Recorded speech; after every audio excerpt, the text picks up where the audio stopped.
بسم الله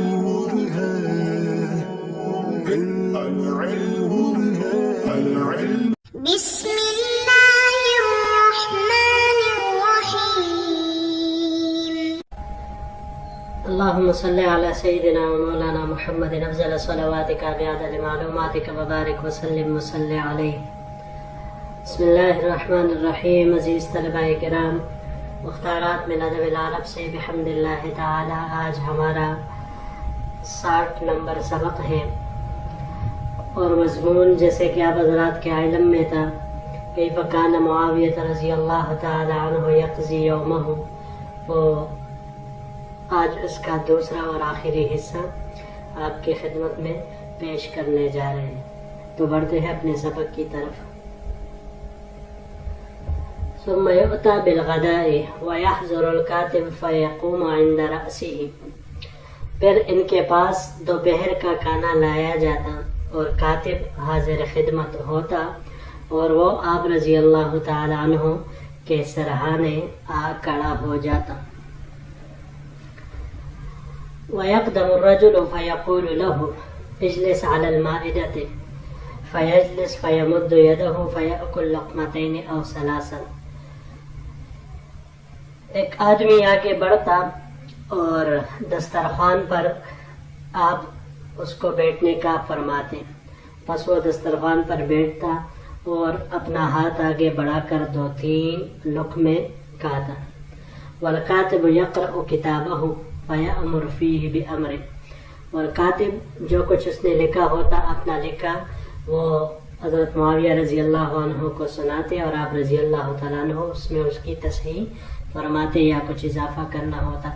فیقال، پس پھر آپ رضی اللہ عنہ فرماتے، یا عبداللہ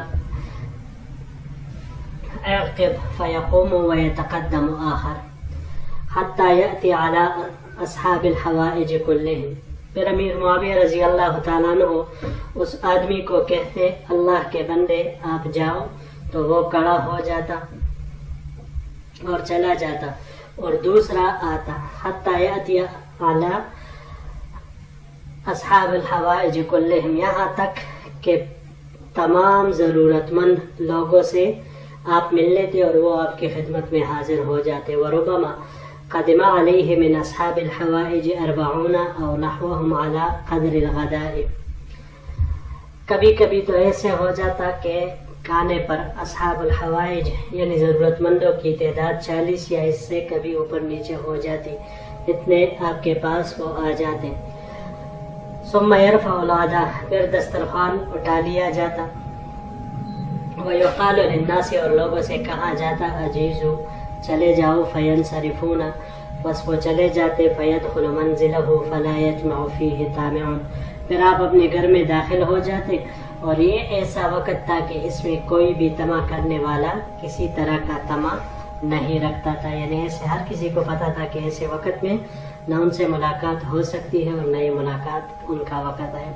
حتی ینادی بالظہر، یہاں تک کہ ظہر کی اذان ہو جاتی. فیخرج فیصلی ثم یدخل، یہاں تک کہ آپ باہر آ کر نماز پڑھتے اور پھر تشریف لے جاتے. فیصلی 4 رکعات، اور 4 رکعت نماز پڑھتے. ثم یجلس، پھر آپ تشریف فرما ہوتے. فیأذن لخاصۃ الخاصہ، اور پھر خاص الخاص لوگوں کو اجازت دیتے.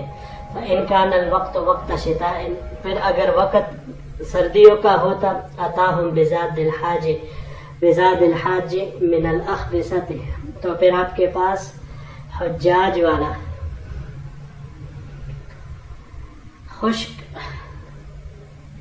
حلوہ، اخبثہ خشک حلوہ کو کہا جاتا ہے. اس کی باقی چیزیں بھی ساتھ میں آ رہی ہے، وہ انشاءاللہ اگلے سلائیڈ میں ہم پھر پڑھتے ہیں. یہاں پر یہ 2 الفاظ ہے. پہلا اعقب، اعقب یہ عقبہ سے ہے، باب ضربہ سے عقباً مصدر اس کا آتا ہے پیچھے آنے کے معنی میں، اور یہی عقباً مصدر یہ باب نصورہ سے بھی پیچھے آنے کے معنی میں آتا ہے.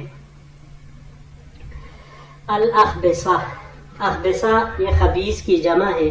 خبیثن، یہ اصل میں کھجور اور گھی کے حلوہ اس سے جو مرکب ہوتا ہے اس کو کہا جاتا ہے.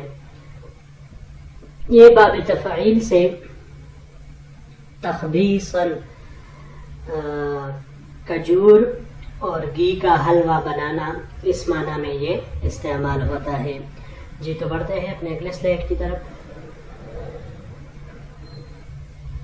الیابسۃ یہ ما قبل کے ساتھ تھا الاخبثۃ الیابسہ یعنی خشک حلوہ، والخشک نانج خشک نان، والاقراص المعجونۃ باللبن والسکر من دقیق السمید دودھ، چینی اور سفید آٹے یعنی میدا کے بنے ہوئے پیڑے، اقراص پیڑے. والکعک المنزد کعک المنزد یعنی آٹے، دودھ اور چینی کے بنے ہوئے کیک. والفواکہ الیابسہ اور خشک میوجات. وإن كان وقت صیف اتاہم بالفواکہ الرطبہ اور اگر گرمی کا موسم ہوتا تو ان کی خدمت میں تازہ پھل پیش کیے جاتے.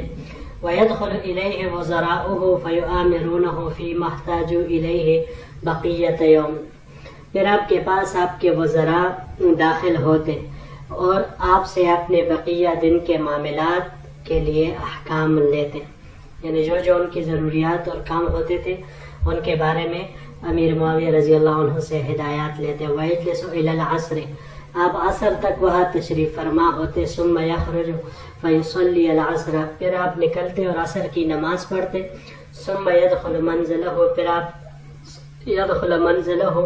پھر آپ اپنے گھر داخل ہوتے. فلا يطمع فيه طامع تو اس میں کوئی بھی طمع کرنے والا طمع نہیں کرتا.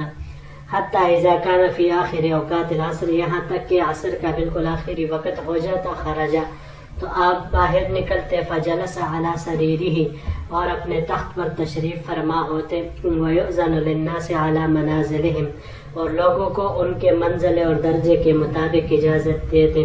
فيؤتى بالعشاء تو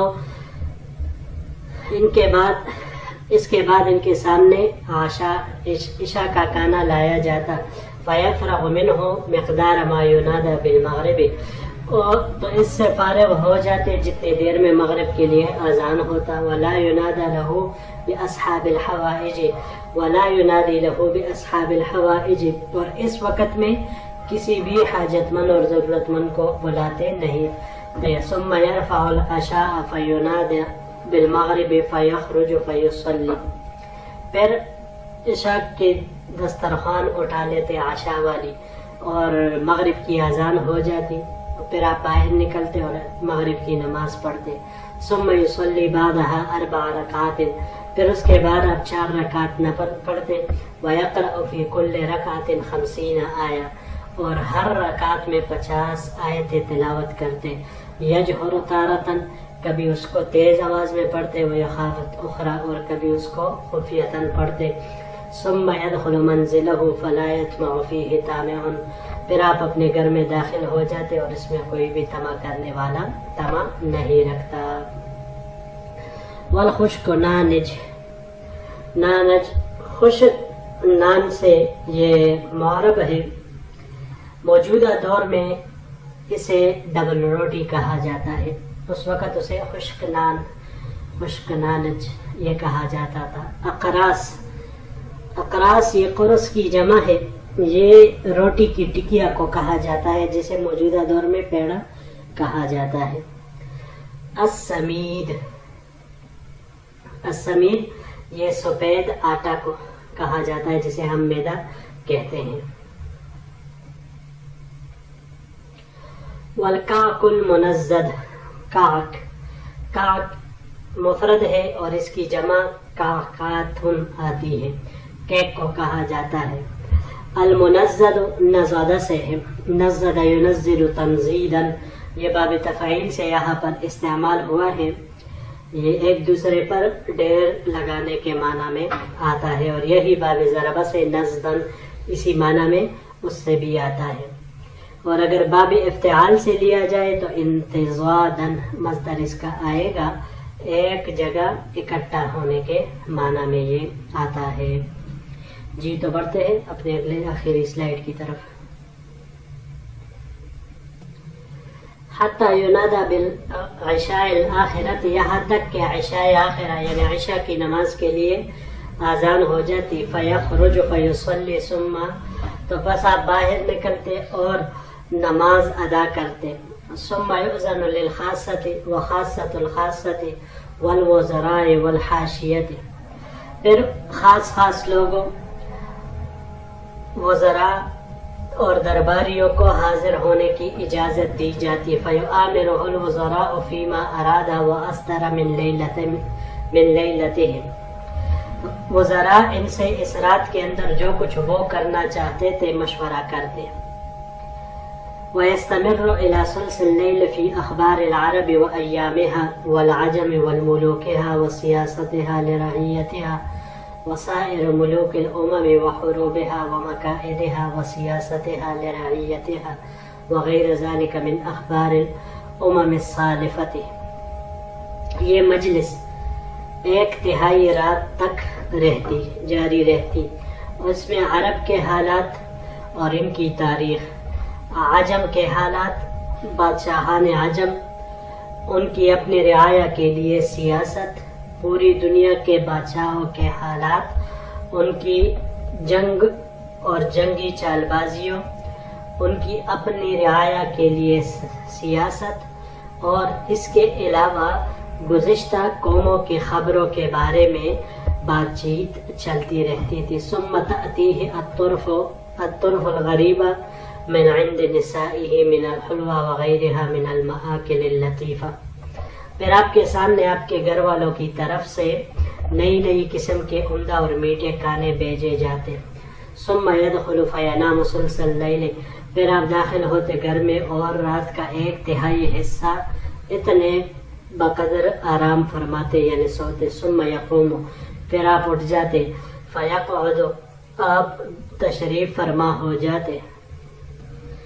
فيحضر الدفاتر فيها سير الملوك وأخبارها والحروب والمكائد، پھر آپ بیٹھ جاتے اور آپ کے سامنے کافیہ حاضر کی جاتی جن میں بادشاہوں کی سیرت، ان کی خبریں اور ان کی جنگیں اور حیلے لکھے ہوتے تھے. فيقرأ ذلك عليه غلمان له مرتبون، ان رجسٹروں کو وہ غلمان آپ کے سامنے پڑھتے تھے جو ان کے مرتب کرنے والے ہوتے تھے. وقد وکلوا بحفظها وقراءتها، اور ان کو یاد کرنے اور پڑھنے کی ذمہ داری سونپی گئی تھی. فتمر بسمعه كل ليلة جمل من الاخبار والسیر والآثار وانواع سیاسات، تو ان جملہ خبروں، سیر و آثار، سیاسیات کی انواع کو سنتے سنتے ساری رات گزر جاتی. ثم یخرج، پھر آپ باہر نکلتے. فیصلی الصبح، اور پھر فجر کی نماز پڑھتے. ثم یعود، پھر آپ گھر واپس تشریف لے جاتے. فیفعل ما وصفنا فی کل یوم، تو اسی طرح کرتے جس طرح ہم نے بیان کیا، یعنی آپ کی روزانہ کے معمولات اسی انداز سے ہوتے ہیں. اچھا جی، پہلا لفظ یہاں پر مقاعد. مقاعد یہ جمع ہے، مفرد اس کی مکیدتن آتی ہے، قید سے ہے. انہم یکیدون کیدا و اکید کیدا، قرآن میں استعمال ہوا ہے. باب ضرب سے کیدن، مکر فریب کرنے کے معنی میں یہ استعمال ہوتا ہے. اور اگر اس کو ہم باب افتعال سے لیں تو باب افتعال سے لینے کی صورت میں اس کا مصدر اقتیادن، حیلہ کرنے کے معنی میں، مکر و فریب کرنے کے معنی میں آئے گا. السالفت، سلفہ سے ہے. سلفہ اس کی جمع سوالف آتی ہے، گزرے ہوئے کو کہا جاتا ہے. باب نصر سے یہاں پر یہ استعمال ہوا ہے. اس کا مصدر سلفن یا سلوفن دونوں آ سکتے ہیں گزرنے کے معنی میں. اور اگر باب تفعیل سے اس کو لیا جائے تو باب تفعیل سے لینے کی صورت میں تسلیفن، پیشگی دینے کے معنی میں یہ استعمال ہوتا ہے.